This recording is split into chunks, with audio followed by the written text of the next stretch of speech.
La méthode du trading anticipatif, une méthode qui permet notamment d'anticiper des cassures de niveau de support, de résistance, des cassures de trendline et qui permet de réduire énormément les risques sur les marchés. C'est ce que je vais t'expliquer dans cette vidéo. Ok, parce que vous êtes vraiment nombreux à me poser la question quand j'envoie des trades dans le groupe. Comment tu as pu anticiper la cassure de ce niveau de support, de ce niveau de résistance? Pourquoi est-ce que tu n'as pas défini ton objectif à ce niveau-là? Et j'explique à chaque fois que j'ai réussi à anticiper des cassures de certains niveaux. Et puis vous me demandez clairement, concrètement, comment est-ce que je fais? Eh ben c'est ça la méthode du trading anticipatif que j'utilise depuis un moment et que je ne cesse d'optimiser. Bon, c'est une méthode que j'ai plutôt envie de garder secrète, mais là exceptionnellement, au cours de cette vidéo, je vais te la révéler et on va voir ça de suite avec des exemples concrets sur mon ordinateur. Mais avant ça, il faut vraiment que tu comprennes qu'au cours d'une seule vidéo YouTube, j'aurai pas forcément le temps de tout expliquer. Donc c'est ultra important que tu t'abonnes, que tu actives la cloche de notification parce que je vais faire une autre partie et je vais t'expliquer toutes les autres choses en détail. Bon allez, on passe de suite sur mon ordinateur. C'est parti.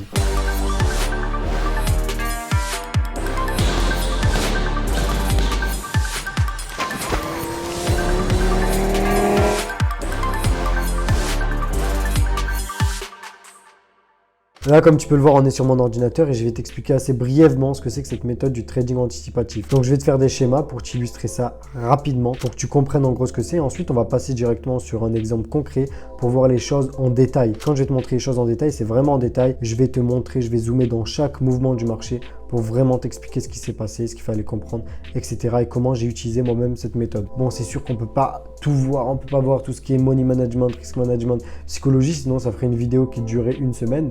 L'idée là, c'est de voir ce qui t'intéresse sûrement le plus, c'est la partie analyse, position, trade management. Première chose à savoir, c'est l'analyse multi-time frame. Donc super important dans la partie analyse pour bien repérer les opportunités. Moi, je divise mon écran en 4 graphiques. Tu as un graphique qui est en daily. Bon, ça, je pense que tu le sais si tu as déjà regardé des anciennes vidéos ou si tu t'intéresses au trading de près ou de loin. C'est des choses qui sont très communes et qui sont super importantes.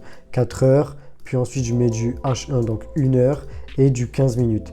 Grâce à cette analyse multi-time frame, eh ben, je vais pouvoir tracer des niveaux de support résistance sur du daily qui, je sais, sont plus importants que les niveaux 4 heures, qui les niveaux 4 heures sont plus importants que les niveaux 1 heure et les niveaux 1 heure qui sont plus importants que les niveaux 15 minutes. Donc ça me permet de savoir que si jamais par exemple là, le prix il arrive sur un gros niveau daily et rebondit, et là par exemple il y a un niveau de support ici, mais c'est un niveau de support 15 minutes en fait, là le prix il est sur ce niveau de support, je sais qu'il y a beaucoup de chances qu'il soit cassé. Ça peut me permettre d'anticiper des cassures. Bon, ça c'est super important, c'est l'analyse multi-time frame, bien comprendre ce qui se passe sur chaque time frame et surtout comprendre que les time frames supérieurs sont les time frames qui ont le plus d'importance et qui ont le plus de rôle décisif à jouer. Donc c'est eux qui vont prendre le dessus sur les autres time frames. Donc le daily, ça va prendre le dessus sur le 4 heures, le 4 heures sur le 1 heure et le 1 heure sur le 15 minutes. Ensuite, je vais utiliser une sorte de boîte à outils, donc plein d'autres éléments que je connais et que j'ai appris, qu'on va voir juste après, donc avec l'exemple concret. Mais en gros, par exemple, les retracements Fibonacci, par exemple, le RSI, donc Relative Strength Index, par exemple, la SMA 50, donc la Smooth Moving Average, donc ça veut dire moyenne mobile lissée à 50 périodes que j'utilise. Pareil, cette boîte à outils, je peux l'utiliser sur tous mes time frames. Après, la théorie des vagues d'Elliott, par exemple, il y a plein d'autres éléments que je vais pouvoir mettre en place et qui vont jouer avec le même système que ce qu'on a vu pour les niveaux de support et de résistance, pour les niveaux de trendline. C'est que les time frames supérieurs vont être les time frames qui vont prendre le dessus sur les autres. Donc c'est pour ça que par exemple, si je vois une grosse correction qui se dessine, on est sur du daily, il y a une grosse correction qui se dessine, et là le prix est en train de casser cette correction et d'entamer un mouvement baissier, et ben là par exemple sur du 15 minutes, là je vais juste voir une grosse tendance haussière et je vois que le prix il commence à peine à se retourner. Donc en 15 minutes, je peux me dire quoi? Je peux me dire que ça c'est juste une petite correction et que le prix va remonter. Sauf que grâce à cette analyse multi-time frame, tu vois, eh ben, je peux voir que non, au contraire. Là, il y a des chances que plutôt tout ça c'était une correction et que là on va entamer une grosse impulsion baissière et une belle opportunité baissière. Ça me permet de me positionner avec les meilleurs risk-reward ratio. Donc ça c'est plutôt tout ce qui est la partie risk management, money management, qui est de chercher à optimiser les trades pour avoir la meilleure espérance possible. La meilleure espérance, ça veut dire le meilleur potentiel de gain par rapport au potentiel de perte, donc c'est une sorte de ratio, et aussi la meilleure probabilité que le trade soit gagnant par rapport à la probabilité que le trade soit perdant, parce que si l'analyse elle est annulée, il faut bien qu'on accepte cette erreur. Ensuite, il y a toute la partie trade management, donc dès que le prix évolue, pareil, je vais utiliser toute ma boîte à outils, tous les éléments que j'ai, toutes toutes les connaissances que j'ai pour pouvoir gérer le trade, le stop loss qui est à la base à un certain niveau et que je vais trader petit à petit. Bon là du coup je t'expliquais vraiment les choses brièvement pour que tu puisses te faire une idée. Ce que je te propose c'est qu'on passe de suite sur des graphiques, même sur des exemples concrets que j'ai préparés à l'avance pour que tu puisses comprendre les choses au mieux. Bon allez c'est parti. Bon là par exemple tu vois on a un trade, un double trade même parce que c'est un trade que j'ai scale sur pound yen. Donc GBP, JPY. Donc c'est le pound, la livre sterling contre le yen japonais. Donc là, tu vois ça, ça ne dit pas forcément grand-chose, surtout si tu es un débutant. Après, si tu as déjà visionné pas mal de mes vidéos, ça va forcément te dire quelque chose. Mais là, je vais tout t'expliquer en détail. Donc là, tu peux voir que déjà, il y a le prix qui évoluait dans une sorte de tendance baissière. Il y a des gros niveaux ici. Là, on est en 15 minutes. Donc, j'ai déjà préalablement identifié mes niveaux sur des time frames supérieurs. Donc là, le risk-reward ratio de mon premier trade, donc le trade où je suis rentré ici, il est de 1 pour 5,8. Ça veut dire que pour une unité de risqué, 1 c'est mon risque, eh ben, je peux gagner 5,8 fois mon risque. Je te la fais simple, si par exemple j'ai un capital de 100 000 euros, on le fait avec des exemples, comme ça tu comprends les choses facilement.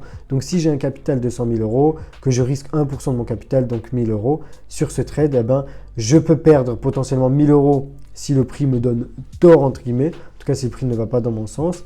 Et je peux potentiellement gagner au mieux 5 800 euros parce que c'est 5,8 fois mon risque. Si jamais le prix va exactement à mon objectif. Donc c'est le maximum que je peux gagner. Et ensuite, il y a un deuxième trade que j'ai pris ici. Et là, le risk-reward ratio à ce niveau-là, il est de 1 pour 10,6. Ça veut dire que pour chaque unité de risqué, là, je peux gagner 10,6 fois plus que ce que j'ai risqué. Donc c'est assez énorme, c'est conséquent. Sauf qu'au final, en fait, mes risk-reward ratio, là, ils ont été divisés par 2. Donc au final, là, j'ai risqué un demi-risque. Et là, j'ai aussi risqué un demi-risque. Et du coup, mon potentiel de gain aussi, il était divisé par 2. Je vais t'expliquer tout ça juste après. Il y a une logique dans tout ça. Donc, je vais t'expliquer le pourquoi du comment je suis rentré dans le premier trade. Le pourquoi du comment j'ai sorti la moitié de mes profits. Le pourquoi du comment je me suis positionné dans le deuxième trade qui était en fait un scale. Un scale, ça veut dire une augmentation en fait de la taille de position pour pouvoir augmenter mon risque to reward ratio. Là, tu peux voir que un des premiers éléments que j'ai utilisé, donc déjà, j'ai fait toute mon analyse multi-time frame. On ne va pas faire tout ça, sinon la vidéo elle va être trop longue. Je ne vais pas aussi t'expliquer le sizing des positions. J'ai d'autres vidéos qui expliquent ça. Je ne vais pas rentrer dans les détails sur certaines choses parce que la vidéo, elle serait interminable sinon. Mais on va voir le plus important, donc ce qui t'intéresse le plus, qui est l'analyse et le trade et la gestion du trade. Là, sur du 15 minutes, qu'on pouvait aussi voir sur du 1 heure, on a la théorie des vagues d'Elliott qui s'applique plus ou moins bien. Donc, c'est une théorie qui dit en gros que chaque mouvement de tendance, il se décortique en 5 vagues. Donc il y a une première vague d'impulsion baissière, ensuite une deuxième vague qui est de correction et qui est haussière, ensuite une troisième vague d'impulsion baissière, ensuite une quatrième vague qui est d'impulsion haussière, qui n'est pas d'impulsion mais qui est plutôt de correction haussière, et on a une cinquième vague qui est d'impulsion baissière. Donc la théorie des vagues d'Elliott, elle explique plein d'autres trucs. Là, on va rester que sur ce que j'utilise concrètement, parce qu'il y a plein de choses qu'après, c'est trop abusé si tu commences à utiliser tout ça. Donc ce que moi j'aime beaucoup utiliser qui fonctionne très bien, c'est le fait de décortiquer les mouvements de marché justement en ces 5 vagues. Ça fonctionne très bien parce qu'on a souvent ça. Là, c'est ce qui s'est passé. Puis on avait le prix qui avait rebondi dans une grosse trendline résistance, sûrement sur du 4 heures. Donc je savais qu'il y avait un potentiel d'aller chercher l'autre trendline support sur du 4 heures qui était à ce niveau-là. Et puis là, la théorie des vagues d'Elliott, comment est-ce que je l'utilise? Dès qu'on a une première impulsion baissière et qu'ensuite on a une correction, alors je sais qu'il y a beaucoup de chances que la prochaine correction, elle soit opposée en fait à la correction qui s'est dessinée. Donc là, cette correction, elle a été assez courte en amplitude, elle a été assez courte en temps aussi. Donc je savais que cette nouvelle correction, elle avait beaucoup de chances d'être beaucoup plus longue en amplitude, donc de retracer un plus gros pourcentage de cette ancienne impulsion baissière, et elle avait des chances d'être beaucoup plus longue. Pourquoi? Parce que c'est comme ça, c'est la théorie des vagues d'Elliott qui dit que souvent la correction, elle est inverse. Donc en gros, ici, on avait retracé à 0,382 l'ancienne impulsion baissière. Donc là, je savais que sur cette nouvelle correction qui commençait à se dessiner, il y avait beaucoup de chances qu'on s'arrête sur le niveau des 0,618 parce qu'on allait retracer bien plus.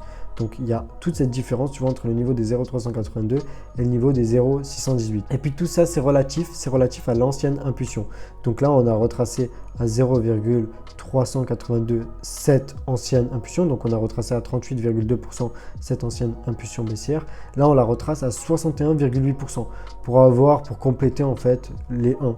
Donc tu vois que 0,382 plus 0,618, ça fait 1. Et c'est un petit peu des choses qui sont utilisées dans la théorie des vagues d'Elliott. C'est en rapport tout ça avec la séquence de nombres, la suite de nombres Fibonacci et puis avec le nombre d'or. Bon, on va pas rentrer dans les détails de ça, juste ça fonctionne assez souvent, assez bien. Donc là, tu vois, je commence à avoir des raisons de me positionner à ce niveau-là pour tracer, pour essayer de choper la prochaine impulsion baissière qu'elle allait se dessiner.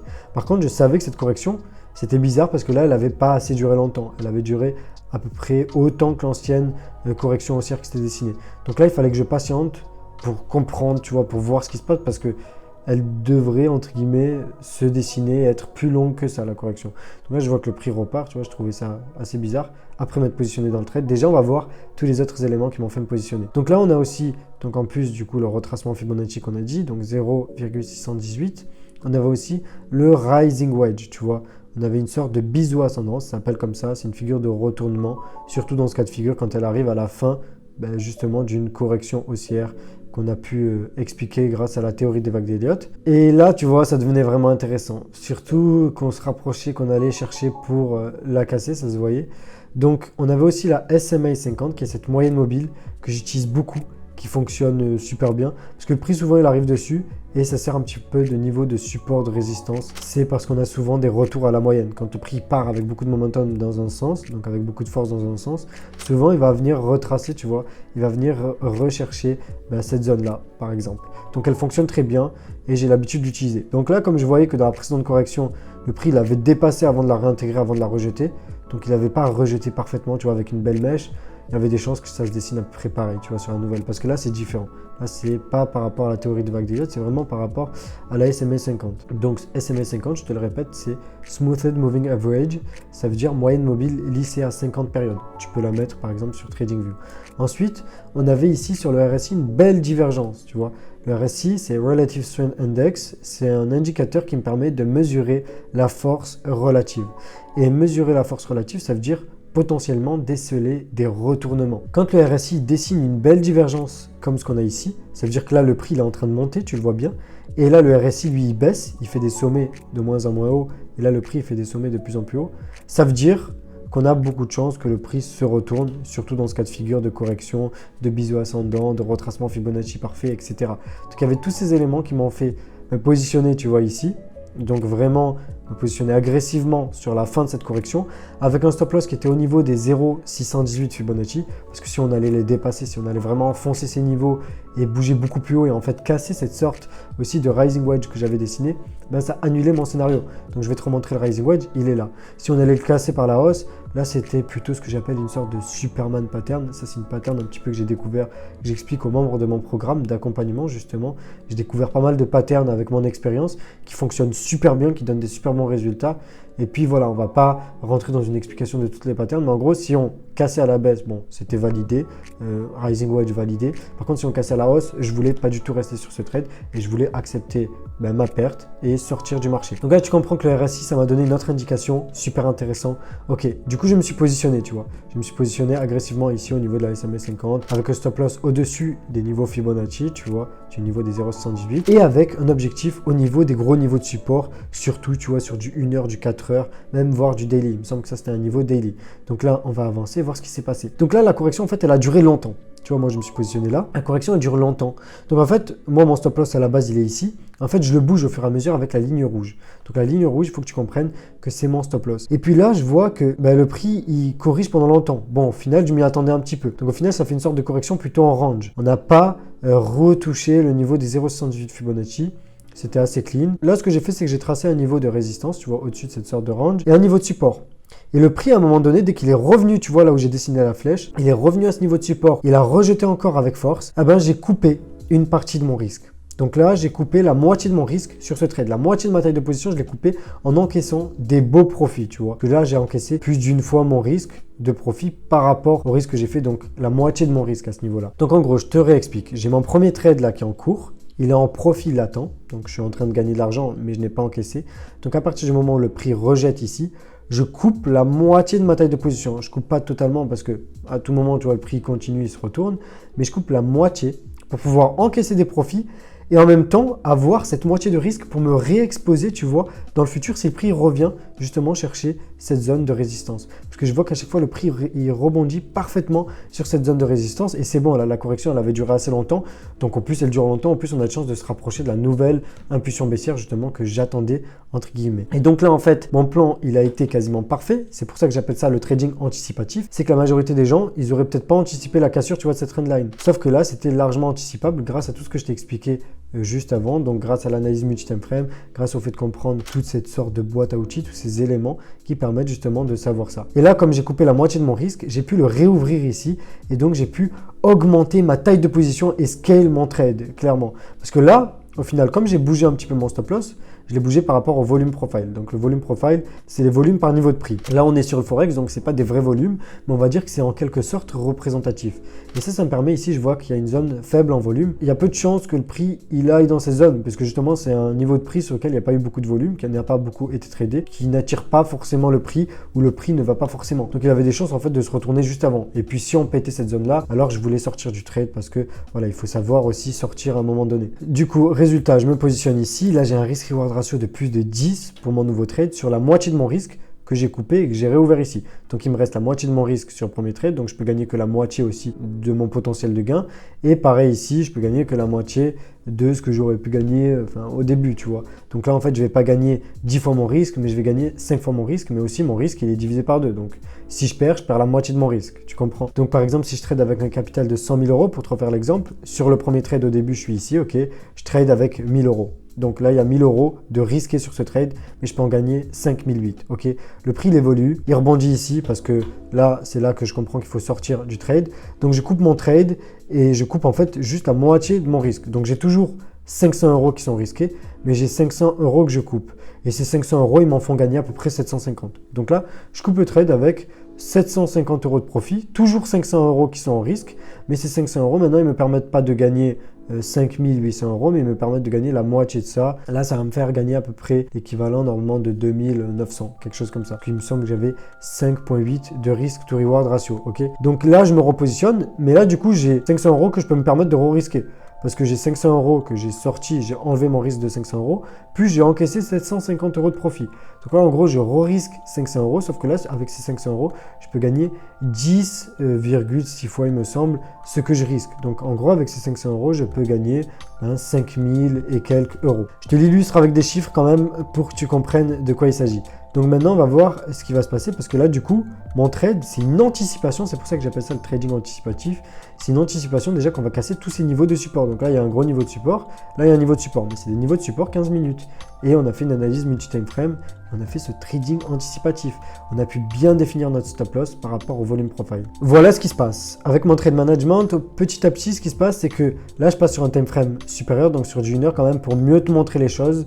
Et tu vois que le prix, il a presque touché mon stop loss, mais qu'il n'a pas touché, justement parce que je l'avais bien défini. Et c'est ça que j'appelle un bon stop loss. C'est un stop loss qui fait vraiment son rôle de stop loss, c'est-à-dire d'annuler le trade à partir du moment où le scénario s'annule et de servir de protection. Et donc là, comme il a été bien positionné mon stop loss, ça m'a permis d'avoir la meilleure taille de position et donc de profiter au mieux de ce mouvement de marché qui s'est dessiné par la suite. Là, tu vois que le prix il arrive sur ce niveau de support que j'avais anticipé qu'il allait être cassé grâce au trading anticipatif, à la méthode. Là, il y a cette petite correction qui se dessine. Là, tu la vois pas bien, mais on va aller zoomer dedans. Après, je vais te montrer. Du coup, là, je bouge mon stop loss au-dessus. C'est-à-dire que je sécurise en fait mes deux trades. Le premier trade, je le sécurise avec quasiment 2 fois mon risque de profit. L'autre trade, je le sécurise avec à peu près 1 fois mon risque de profit. Donc là, je suis bien. Là, maintenant, je ne peux plus que gagner. Même si le prix se retourne complètement, dans tous les cas, je gagne. Donc là, tu vois, je zoome un petit peu dans le truc, mais on va aller sur un time frame inférieur, donc sur du 15 minutes. Comme ça, tu vas vraiment voir où j'avais bougé le stop loss, là, au-dessus de cette pattern. Donc je bouge ici, justement, pour sécuriser. Parce que là, quand le prix fait une petite pattern, justement, de range, dans le bas d'un range, ça, c'est quelque chose de très connu aussi.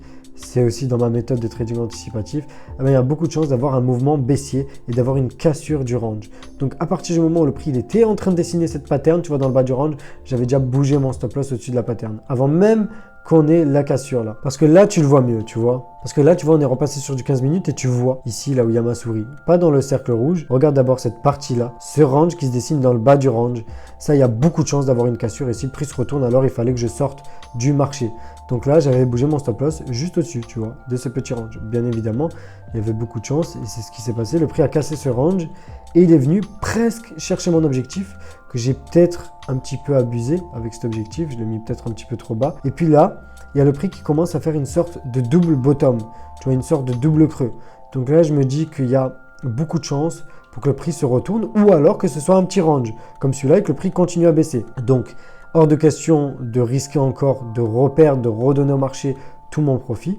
C'est pour ça qu'il faut savoir un petit peu tout anticiper. Je me suis dit, dans tous les cas, si jamais le prix remonte, il casse cette sorte de double bottom, on va au moins venir chercher cette trendline support et ce niveau de support qu'on a cassé qui devienne résistance. Donc tu vois, ce double niveau-là, c'était ça. Je savais que le prix avait beaucoup de chance d'aller les chercher. Donc je me dis, je veux sortir si le prix casse ce double bottom, donc ce double creux. Et je me repositionnerai à la limite dans cette zone-là, tu vois, si ça devient intéressant. Donc là, je mets mon stop loss au-dessus, le prix se retourne, donc je sors avec mon stop loss. Je n'ai pas atteint mon objectif, même si par la suite, le prix a atteint mon objectif par rapport à mon analyse.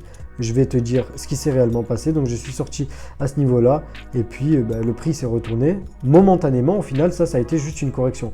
Donc j'aurais peut-être pu profiter de ça, tu vois, pour beaucoup mieux me repositionner et pour chercher une autre opportunité pour encore pas scale mon trade, parce que là du coup j'étais sorti des 2 trades. Là, le stop loss je l'ai bougé pour les 2 trades, mais j'aurais pu refaire un trade sur la même analyse, tu vois, dans le même schéma, dans la même idée. Et donc là en plus ça a été parfait parce que le prix il est venu retester parfaitement, bien rebondir, il est revenu, donc ça fait une sorte de double top.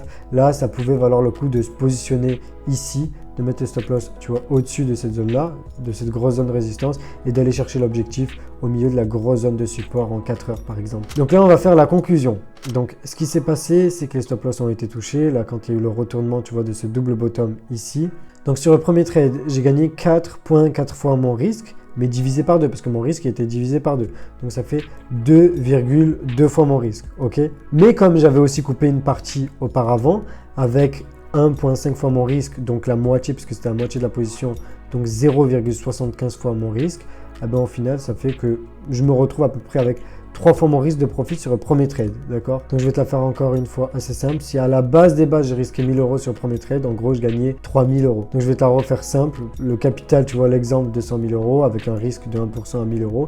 Eh ben, si on risquait au tout début du trade 1000 €, on a coupé la moitié, on a réouvert la moitié. Donc sur le premier trade, sur la première partie, on gagne seulement aux alentours des 3000 €. C'est déjà pas mal parce qu'on gagne 3 fois plus que ce qu'on risque en ayant divisé le risque par 2. Mais après, le plus intéressant, tu vois, c'est le deuxième trade sur lequel j'ai pu sortir avec 8 fois mon risque de profit. Sauf que c'était un demi-risque, c'était la moitié d'un risque.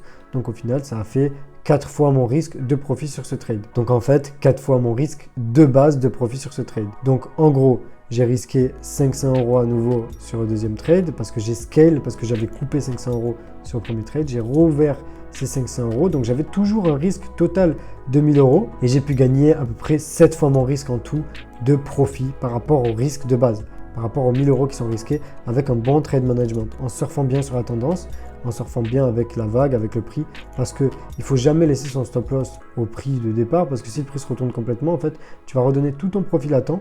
Et en plus, tu vas perdre de l'argent. Ça n'a aucun sens, tu vois, de faire ça. Tu vas générer une grosse volatilité sur ton capital sans raison. Donc ici, j'ai marqué 6,1 fois mon risque au total de profit. Pourquoi est-ce que j'ai marqué ça? Parce que je n'ai pas compté la partie que j'avais coupée au début. D'accord? La partie de mon trade. Là, j'ai coupé tout à la fin et j'ai compté ce que j'ai encaissé à la fin. Mais il faut ajouter à ça les 1,5 fois mon risque de profit par rapport à la moitié de mon trade du début. Donc la moitié de 1,5, ça fait 0,75 fois mon risque de base de profit. Et puis, bon, juste le petit bonus, tu vois, pour voir ça, pour que tu comprennes aussi comment j'ai un petit peu géré mon trade.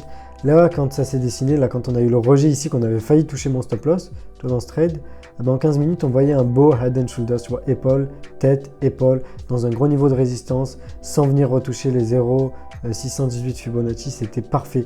On a une cassure de la neckline et puis le premier mouvement baissier. Là, le prix fait une correction et là, à nouveau un mouvement baissier. Tu vois, c'était juste parfait. Et puis là, on a une sorte de correction ABC et tu vois, là, le prix repart dans une impulsion baissière. Il y avait une belle opportunité pour se positionner par ici, pour rechoper une opportunité baissière que je n'ai pas saisie. Ensuite ici avec ce head and shoulders, tu vois, donc avec cette épaule, tête-épaule, on avait en plus une divergence sur le RSI qui nous montrait que le prix perdait de la puissance, tu vois. Ici ça fait un sommet plus haut que l'ancien sommet et ici ça fait un sommet plus bas que l'ancien sommet. Donc ça nous montrait encore des signes de retournement, c'est pour te montrer qu'on peut appliquer ça sur tous les time frames et vraiment décortiquer les mouvements en profondeur et chercher les meilleurs trades, les optimiser au mieux, tu vois, les scale comme il faut, gérer avec son stop loss en suivant, etc. pour faire les meilleurs trades possibles, les trades les plus optimisés. Bon, regarde ce qu'on a juste après. Il y a encore une grosse partie de la vidéo qui t'attend. Avec là, on part d'une analyse et je vais te montrer tout en détail comment je vais le trader. Donc surtout, n'oublie pas de t'abonner, d'activer la cloche de notification pour ne pas rater la prochaine vidéo que je vais sortir. N'oublie pas que si jamais tu vas apprendre cette méthode du trading anticipatif en détail, eh ben, j'ai un programme d'accompagnement. Donc j'ai un programme d'accompagnement complet avec, il me semble, aux alentours des 40 heures de vidéos pour pouvoir expliquer ça en détail avec la stratégie sur les cryptos, avec toute la psychologie, tout le money management, toute la stratégie, tout est expliqué en détail avec des exemples concrets de la pratique. Malheureusement, ce programme, il est fermé d'accès au public. Tout simplement parce que je ne peux pas me permettre en fait que tout le monde rejoigne, je ne pourrais pas me focaliser sur chaque personne et apporter le maximum, tu vois, de résultats, le maximum de qualité. Donc maintenant, si jamais tu veux le rejoindre, si tu as envie de tenter ta chance, tu peux candidater, ça ne te coûte rien et puis je lirai toutes les candidatures. Et si je vois qu'il reste des places, si je vois que ta candidature, elle est bien, que tu es motivé et surtout que tu as le bon profil, donc on peut t'amener vers tes résultats, qu'on peut te servir à quelque chose justement avec l'équipe, eh ben, ça sera avec plaisir que je t'intégrerai au programme et que je te proposerai cet accompagnement complet. Donc bien sûr que si je voulais me faire le maximum d'argent, je pourrais mettre ce programme libre d'accès au public, sauf que ça serait un carnage, je pourrais pas me concentrer, tu vois, sur chaque personne, ça pourrait pas être un accompagnement au final, ça serait juste un pack de vidéos et puis ça aurait pas la même valeur et on n'aurait pas autant de résultats. Donc pour se concentrer sur les résultats, pour garder la réputation qu'on a à l'heure actuelle, je suis obligé de passer par ce système de candidature. Alors, n'oublie pas de rester connecté la semaine prochaine pour la prochaine vidéo dans laquelle je vais te montrer toute cette analyse, tu vois, sur Australian Dollar, Japan Yen, avec le trade, avec la gestion du trade, avec la sortie, avec le résultat. Tu auras tout ça expliqué en détail. Bon, maintenant, on repasse en face de la caméra pour la fin de la vidéo. C'est parti. Bon, maintenant, dis-toi que j'ai un programme d'accompagnement complet dans lequel j'explique toute cette méthode en détail avec un accompagnement, comme son nom l'indique. Bon, n'hésite vraiment pas, le lien il est juste en dessous dans la description et puis je vais lire toutes les candidatures. Donc, ça te coûte rien.